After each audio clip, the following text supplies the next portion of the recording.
napapansin ko, Tatay Papsi, sa dalawa kong anak na di pa rin sila nakaka-move on. Oo.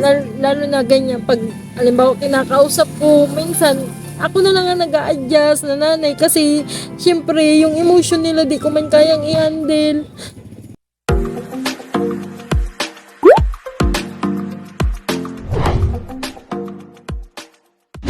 Isang mapagpalang araw mga kalingap, mga kababayan, ano? At ayan, mayroon tayong pupuntahan sa ngayon, ano? Ito ay isang pamilya at may suliranin, no? Isa sa kanilang anak daw. At ito ay inilapit din sa atin ni Willie Vlogs, no? Kaya mga kalingap, mga kababayan, tara, samahan nyo kami at aalamin natin ang kwento ng pamilyang ito. Let's go. Ayan, Kuya Willie, saan ang bahay nila? Ano po ang pangalan niya? Junaline. Junaline. Stuck here. Ano ang, sa palagay mo, ano yung kanyang suliranin? Ilapit lang sa akin, hindi ko naman alam yung kwento. Kaya mas maganda, puntahan na lang natin. Okay, so dito na yon. Ito na po. Dito tayo mga kalingap, mga kababayan. Hello po. Hello po, sir. Yan. Tatay na lang po ha. Kalingap, Tatay Papsi. Yes po. Yan. Salamat po. po namin. Oo, salamat po. Salamat ha. Saan po sila? Dito.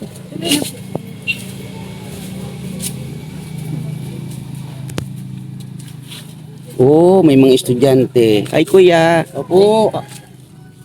Ito po. Ate. Ay, hello po, ala, kakahalag po.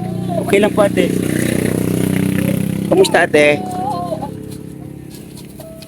Makalaatan po kami. Anong pangalan ni ate? Si baby po, Jan 316 po. Ako po, si Jenny Lynn po. Ginilin Eustachio po. Eustachio. Apo, Ilan taon po si ate? 34 po. 34 years old, may asawa. Apo, live-in po. Live-in. Nasaan si mister? Nag-extra po ngayon sa bayan, maggupit-gupit ng buhok. Ah, manggugupit siya. Opo, pero ano po, on ko lang po siya. Pag kailangan lang siya, saka lang po siya pupunta sa bayan. Mm. Pero pag dito po, na wala siyang tawag doon, mangingisda po, kung may huli ng isda po. Pag wala, dito lang po. Si Bibi, ano ulit pangalan? Si Jan 316 po, Jan 316. 3:16. Opo. Oh, bakit may 16 ate? Bible verse po. Ah, Bible verse. Opo. Dito kayo nakatira ate? Opo, nakikitira lang po. Opo. Pinatira po kami nung tito namin. Oh. So, hindi yung sariling bahay. Ilan ang anak niyo ate? 3 po, pero yung 2 ko pong anak na kay mama. Bakit nandoon? Kasi po, ganito yung sitwasyon ng tirahan namin. Hindi ko man pwede pong kunin.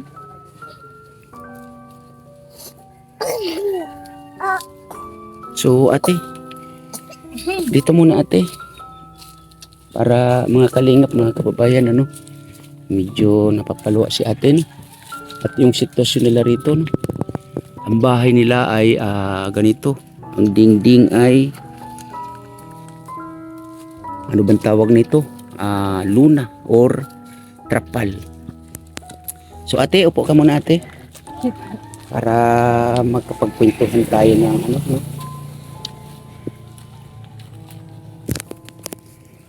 So, yun nga ate, no, nabanggit mo yung sitwasyon ninyo at yun nga sa mga anak mo ay hindi mo makapiling o hindi nyo kapiling. Sa anong dahilan naman ate? Ano po?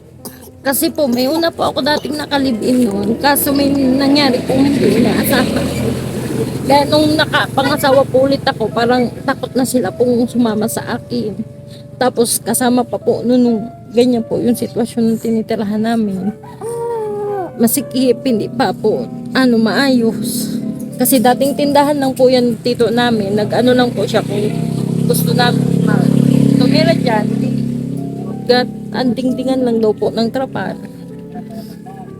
Mga ilang taon na tong mga anak mo na to ate sa sa una? Sa una ko pong asawa po. Sa unang asawa. Apo. So yun nga, bago yun, ang tatay nitong dalawang ito nasaan na siya ngayon? May asawa na po iba. Ay, may asawa ng iba. Apo. Mga ilang taon na itong mga anak mo na to? Yung panganay ko po, 18 years old, grade 12 po. Tapos yung pangalawa po, 13 years old, grade 7. Oo, mga lalaki sila. Parehas po, babae. Oo, pares babae. So, saan sila nakatira sa ngayon? Sa mama ko po muna. Sino ang nagpaparal sa kanila? Di kami din po, nagkakuha lang dito sa amin ng allowance. Pag meron po kaming may bibigay, pero pag wala po, si mama ko po. So, sa pag-aaral nila, kumusta naman ang sitwasyon? Okay naman po. Okay. So, yun nga, ate, pangalan uli. Jenny Lynn po. Ate Jeneline, nailapit kayo sa amin at unang-una kay Kuya Willie Vlogs, ano? Opo. At inilapit niya rin kayo sa akin. Kasi mayroon daw po kayong suliranin. Opo. So, kayo naman po ang nagdadala, ano? Opo. Pwede pong malaman kung ano po ang suliranin na yan. Ito po, baby ko po, kaya hydrocephalus po ang case niya. May sakit po siyang hydrocephalus. Naoperahan naman na po siya, kaso po yung maintenance niya every month na gamot, halos 3 months na po siyang di nakakainom yung maintenance niya. Oo. Yung para sa pag-seizure niya, tapos yung para sa infection po. Hindi namin nabibili kasi sobrang mahal po. Ano yung tinatawag na hydrocephalus? Opo. Yung Anong ano sakit po, daw yan? yung lumalaki po yung ulo. Oo. Yung as in habang lumalaki siya, lumalaki din yung ulo niya. So ano naging solusyon nila? Opera po. Na-opera na po siya nung 3 months pa lang po siya. So ngayon ilang taon na siya? 10 months po. 10 months pa lang, hindi pa taon. Oh. 3 beses po siya inoperahan. 2 sa ulo, 1 sa tiyan. Opo. Ay, lang na po. So yung operasyon niya is naging successful naman. Opo. Wala ba silang nilagay na anything na ano sa katawan ng bata? Meron po yung shunt po na tinatawag, yung hose po. Nakakonekta po siya sa ihian. Wala po ulo, papunta pong ihian niya para iniihi niya na lang po yung tubig ng ulo niya. Saan ang operasyon niya sa ulo? Ito po, yan po. Ay oo nga, ano, yung nakabukol. Opo, yan po yung tubo, papunta po dito. Ayan po. Tapos hanggang dito po sa tiyan. Opo. Oo, baby. Hello po. Oh. So ilang month nang naoperahan siya? Nung ano po yung operasyon niya, nung April, ano po siya nung 5 months. Basta 3, nung April lang po siya inoperahan. Inoperahan nung April lang. Ako. Tapos every 7 years daw po siya uoperahan Oo. para madugtungan yung hose. Kasi yung ninagay lang, yung sakto lang hanggang 7 years old niya po. Okay. So, medyo mabigat nga na suliranin natin. No? Opo. Kinakaya po. So, ang mister mo ngayon ay ang trabaho niya is manggugupit Opo. and pag mangingisda. Opo. Kaso po, mapangit po baga po ang tubig dagat ngayon. Ilang buwan na pong pangit dahil sa habagat. Yan lang po, kung may magpagupit, pagkakasyahin na lang po. Ano po yung So, ano yung mga gastusin nitong ni Bibi? Ano pangalan uli niya? baby tres na lang po. Baby Tres. Opo. Ano siya? Babae, lalaki? Lalaki. po. Lalaki. Opo.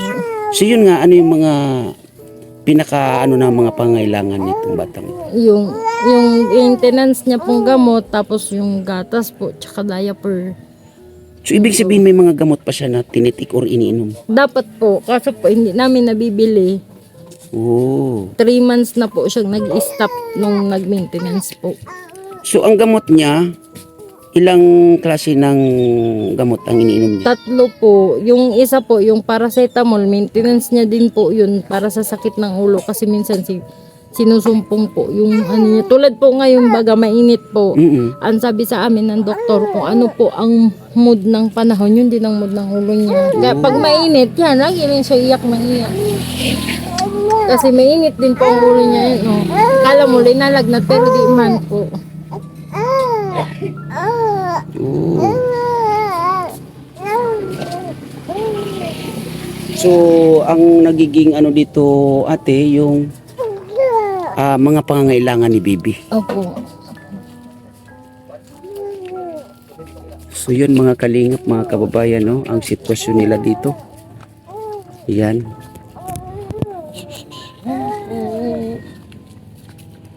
So yun, pinahupa muna natin yung ano ng bata, no? Kasi umiiyak talaga. Kaya ngayon ay dumating din yung anak na panganay ni ate. So yun nga ate, no? Buti nakatulog si, ano pangalan mo? Opo. Si Baby Tres po. Baby Nakatulog Tres. Si Baby Tres. So yun nga, yun naman ay dumating itong anak mo na panganay. So ilang taon na pala siya? 18 na po. 18 years old. Okay. Anong pangalan niya? Si Asteria May po. Asteria May. Opo. Anong grade na siya ngayon? Grade 12. Grade 12. Opo. So yun, sabi mo, di ba nasa mama Mama. mo? Opo. So, kumusta naman ang sitwasyon din ng mama mo doon? Halos tulad din po namin. Kung meron, thank you. Kung wala, sorry. Ilan silang nakatira doon? Bali po. Maliban dito sa dalawa mong anak mo na nanodoon. Yung mama ko po, tsaka yung stepfather ko lang po. Stepfather. Opo.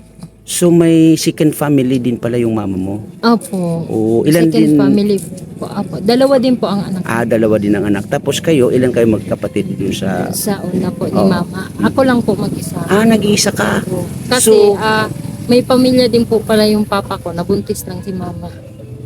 Oo. Parang pangalawang ano. Tapos nung nalaman ni mamang parang kabit lang din po siya, nakipag-iwalay siya. Kasi akala niya kaya siyang original. Ikaw yung naging bunga. Ako po naging bunga po. Oo. So yun nga, dahil sa ikaw yung naging bunga, ilang taon ka naman nung nag-asawang muli itong si mama mo? 7 years old. 7 years old ka na noon. So yung mga kapatid mo dito na ngayon ay may mga family na rin? Opo. Yung isa po, si Grace po, yung panganay nila po dyan, may family po pero wala siyang anak. Kasi may problema po siya sa matres. Ang last po na chata namin, parang uupirahan din po siya sa matres. Oo. So yung isang kapatid mo, may Yung pamilya na rin? isang, wala po, nag-working student din po siya. Pero di po namin siya inaasahan na tumulong kasi gustong gusto niya po talaga mag-aral.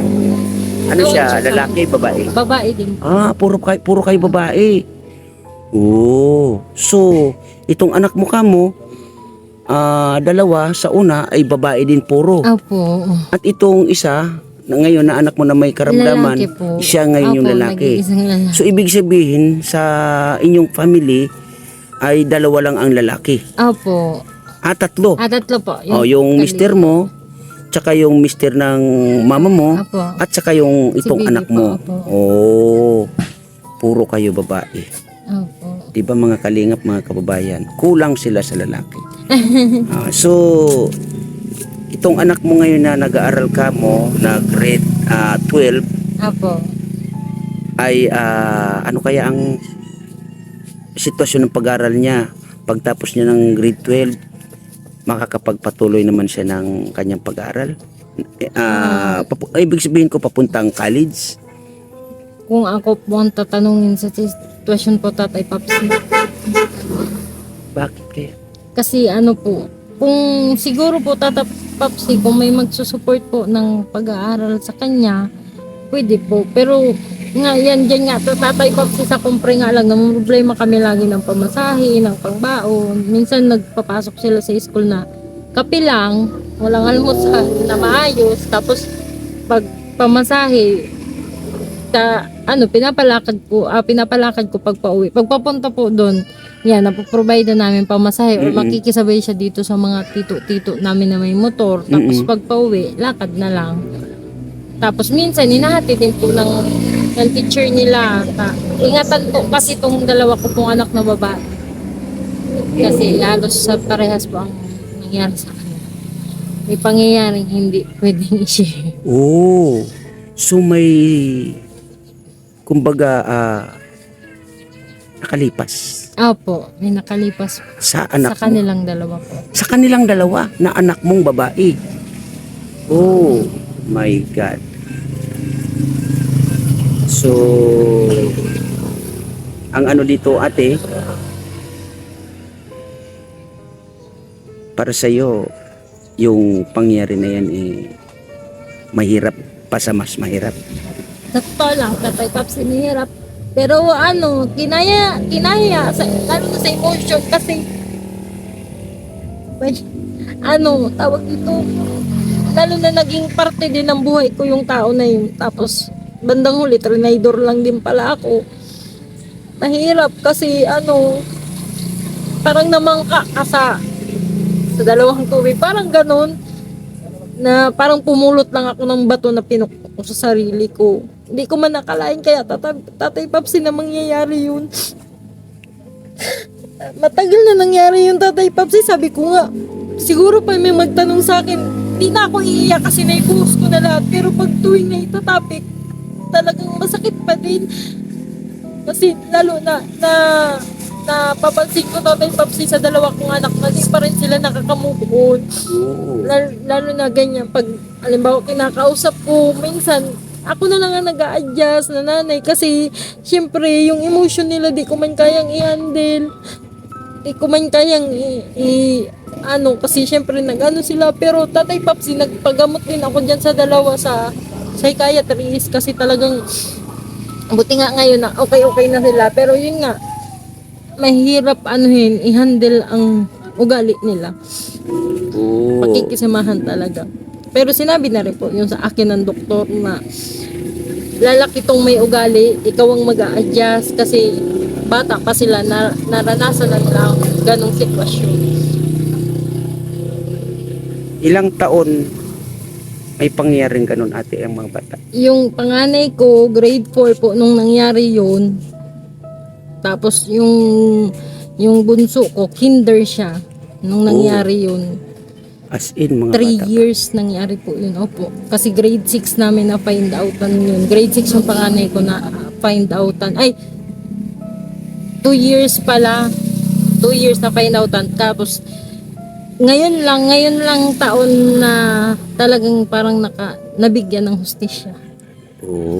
So mga kalingap, mga kababayan, hindi man dito ni ate inilahad kung ano yung siguro sa pag-analyze po natin or sa ating mga analytics naisip po natin kung ano ang mga pangyaring ito sa mga anak ni ate. Ano ulit pangalan ni ate? Jenilyn po. Ni ate Jenilyn. So ate Jenilyn, pwede bang makapanayam yung isa sa anak mo, ang Apo. panganay na dumating kanina lang? Sige po. Ay, ito si ate. Anong pangalan ni ate? Ate Asteria po. Asteria. Yan. Ano tayo ate Asteria? Dito tayo. Dito ka. Baka mabuhay. Baka mabuwal ka dyan. Yan. Dito ka. Yan, ganyan. Yan. Nasisilaw ka, no? Opo. Yan. Pangalan mo ay Asteria. Ilang taon? 18 years old po. 18 years old, nag-aaral. Opo. Anong grade sa ngayon? Grade 12 po. Grade 12. Kumusta naman ang pag-aaral ni ate? Okay naman po. Mahirap pero kinakaya naman po. So ngayon ay nag-i-enjoy ka sa iyong pag-aaral. Opo. Very good. So sa pang-araw-araw na sa school, pangangailangan, kumusta naman? Ano po, okay naman po. Pero minsan po, kinakapos pag yung pera po na binibigay po sa amin, pinagkakasya na lang po. Tapos, pag papunta po doon, sumasakay po kami. Pero pag pauwi po, naglalakad po kami. Medyo malayo to ate. Opo. Sa pag naglakad kayo pa uwi, may mga kasama ka. Minsan po, mag-isa po ako, pero minsan po, may kasama din po. Mga anong oras ka naman kung umuwi sa araw pa ba or gabi na o anong oras? Depende po, pag may ginagawa po kaming activity like 4 to 5 po, gumagawa kami ng activity or projects po. Nakakauwi na po ako ng bahay gabi po. Pero pag mga 5:30, andyan na po ako sa bahay. Very good. So, ang iiwasan mo ngayon ay yung gabi. Opo. Okay? Ate, kung kinakailangan, yung gabi, maiwas sila sa labas. No? Opo. Opo. Kasi, yun nga, no? Yun nga po, Tatay Paps, pag alam kong gabi na, talagang kahit yan na bibi ko, walang nagbabantay dyan sa loob, nakaabang ako dyan sa labas, lagi akong tumatanaw dyan sa kalsada. Makita lang sila. Opo, kasi binabantayan ko talaga kung nakauwi na. Minsan, pag natatanaw ko na silang palapit pala, yung loob ko, ay ko, ay salamat, bang nabubunutan na ako ng tingin. Kasi syempre, hindi na rin na aalis yung pangamba. Yun, ate. Di ba may isa ka pang kapatid na nag-aral din, ano? Anong Opo. grade nga siya? Grade 7 po. Grade 7. So, saan naman siya nag-aral sa ngayon? Doon din po, same school din po. Same school. Opo. So, ano yung pinapasokan nyo na school? Free? Wala bang tuition fee? Ganun? Free po. Oo. Pero may mga pinagagastusan din po, like projects, mga po. Kasi paghapon po, like dinner po, ganun po. Hindi na po ako umuwi kasi nagbabaon ng pagkain po. Pero minsan po, pag yung like may kailangan po kami bayagan, minsan po, hindi na rin po ako kumakain. Kasi Oo. pinangambag ko na lang po dun. Kaya mong tiisin yung walang kain. Opo. So, ang mga grades mo or sa school mo, buti hindi affected kasi minsan gutom ka kamo, walang kain. Hindi naman affected. Hindi po. So, ate, Awa ni Lord. yung pag-aaral ba nitong anak mo na to noon magmulang grade 1 hanggang sa ngayon, kumusta naman yung mga grades niya? Okay naman po, Tatay Papsi, ting sa taas kasi hindi niya man po pinapabayaan yung mga anak ko kahit na ganyan po yung sitwasyon. Lagi man po siya nasa top. Minsan nagtatap 1 pa. Wow. Minsan pag napapansin ko man sa kanya pag nasa top 5 siya, yung grabe ang hingi niya sa akin ng sorry na ganyan lang ang kinaya ko. Ako man sinasabihan ko siya na okay lang kasi hindi ko man pinipilit na masaya na ako kahit basta nakapag-aral ko yung maayos. Wala man ako kasi ibang papamana sa kanya, Tatay Papsi. Pag-aaral lang. Kaso minsan nahingi din ako ng sorry na pasensya na kasi minsan nakapos tayo, hindi ako nakakapagbigay ng kasi minsan, Tatay Papsi, pag okay man ang kita namin, binibigay ko na talaga sa kanila na ito pagkasya nyo sa loob ng isang linggo kasi kung sa amin yun magagastos ko pa yan kay Bibi. Tapos sila na nagkakasya. Kaso yun nga, Tatay Papsi, ang naman, minsan di sila nagsasabing, Ma, may project ka. Minsan na ibibigay na nila dun yung budget nila. Sila na talagang Pasalamat man ako, Tatay Papsi, So, ibig sabihin, itong anak mo na to, no, ay honor student. Apo. Wow, congrats. Apo. Totoo ba, ate? Opo. Hindi naman kaya kinakausap mo si ma'am o si sir? Hindi naman po. Since daycare, nasa top na po talaga ako until grade 11. Hindi ko lang po alam. So, yun ay kwento mo yung sitwasyon, kahirapan or hirap na dinaranas mo sa pag-aaral. Itong kapatid mo, ganun din kaya? May dinadanas din na hirap sa pag-aaral niya? Opo, sa tingin ko naman po. Kasi as a students din po, natural po sa atin na nahihirapan din sa ACADS po, syempre. Nakikita ko po sa sitwasyon ng kapatid ko, nahihirapan din po siya, like sa pagbabasa, ganun, sa paggawa po ng assignment, na minsan humingi po siya sa kanyang tulong na, ate, tulungan mo po sa ganun. Parang po nahihirapan siya kasi humingi po siya sa kanyang tulong. Oo. So, ano naman yung, kasi grade 12 ka na kamo, so graduating ka ng high school, no? Opo. So, ano naman yung plano mo next step? Kumbaga, pag ka na sa college, sa tingin mo ba kayang mag-college? Opo, kung may tiyaga. Kung sabihin po ng tiyaga at sipag po. Pero, ang plano ko po kasi po, pag college po, mag-working student po ako kasi, parang hindi po ako umasa kay na mama na ganun. Kasi nga po, alam ko na po yung nasa sitwasyon namin na mahirap nga po, na nagkasakit nga din po si Bibi, ganon. Kaya parang ayoko na rin po makadagdag sa problema ni na mama. Oo, magaling mag-isip na bata. So, pag sinuwerte, mag-college ka, ano yung course na gusto mo? Ano po, secondary education, major of Filipino po.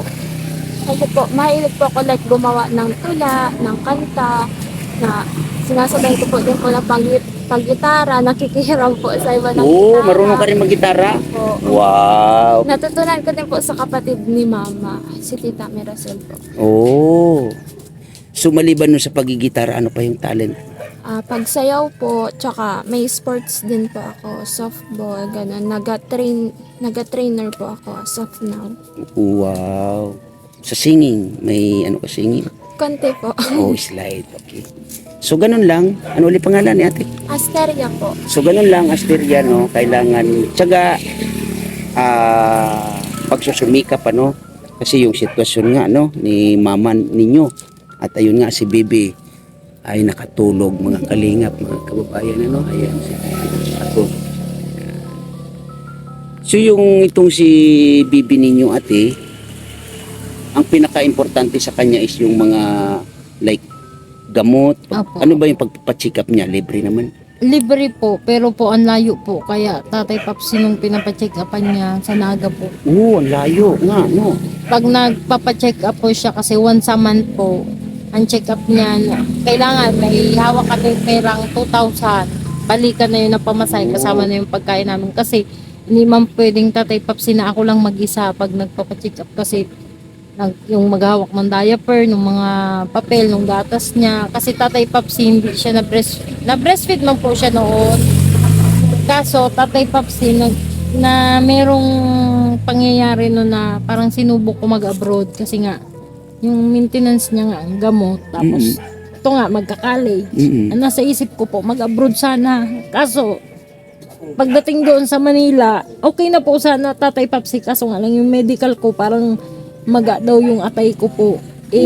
Sabi ko hindi ko na pinilit kasi sabi ko baka mamaya mabinat man ako pagdating dun sa abroad. Pero kung pinalat siguro nandun na siguro ko Tatay Papsi, hindi na sana ako ng problema ng gamot niya. Kaso yun nga ang nangyari. Kasi ito sana ng anak kong panganay, ang gusto niya, ngayon ko nga lang nalaman Tatay Papsi na gusto niya na lang pala teacher. Dati ang pangarap niyan maging nurse or kaya journalism talaga. Oo, ipagpatuloy mo. Sabi ko, gusto yung kumanyon, kaso walang pera. Paraan po. Journalist or nurse. Opo. Wow. Baka sakali, ito yung maging daan mo para makuha mo yung gusto mo talaga. So, alin dun sa tatlo yung pinakagusto mo talaga? Actually po, ang pinakagusto ko po talaga nursing. Kasi nga po, parang susunod po ako. Yung pangarap po dati ni mama na nag-nursing po. Ako na lang po yung tutuloy. Pero as of now po, parang nahihirapan din po kami sa financially. So nag-decide po ako na mag-teacher na lang po. Kasi at least po, din po kami. So, gusto mo ng nursing. Opo. So, meron akong ibibigay sa'yo na konti, no? Para may pagpatuloy mo yung pangarap mo, maging nurse. Okay? Sana makatulong ito sa'yo sa pangarap mo bilang isang nurse. Mga kalingap, mga kababayan, sana makatulong sa'yo yan. No? At ipagpatuloy mo ang mga pangarap mo. Alin man dun sa tatlo na yun ang maabot mo, congratulations. Pagpatuloy ang pag-aaral, ha? Opo. At nanay, Apo, Tatay Papsi, thank you po. maraming salamat at sa pagbabahagi ng kwento ninyo. Apo, Huwag po kayo mag-alala, no? Kung sino man ang mga malalambot ng puso at makatulong uli sa inyo, makapanood sa video ninyo na ito, ay makakarating po sa inyo. salamat po Tatay Papsi. So ate, bahala ka na niyan kay mama mo, ha? Opo. Kayo na ang bahala mag-usap ni mama mo. Opo. Yan ay galing kay Miss Kisnel ng Hong Kong, no? Thank you Yan. po. Miss Kisnel, maraming salamat. Di ba nasabi ko sa iyo na sa ano natin ibibigay, so ngayon sa tingin ko po ay mas nangangailangan sila dahil sa kanyang baby, o no, sa kapatid nito ni ano pangalan uli? Asteria. Asteria. Kaya dito ko na po ibinigay yung galing po sa inyo. So ate, maraming salamat at medyo mampo na mga kalingap, mga kababayan. Maraming salamat sa lahat ng mga nandito sa aking premiere. Bye-bye!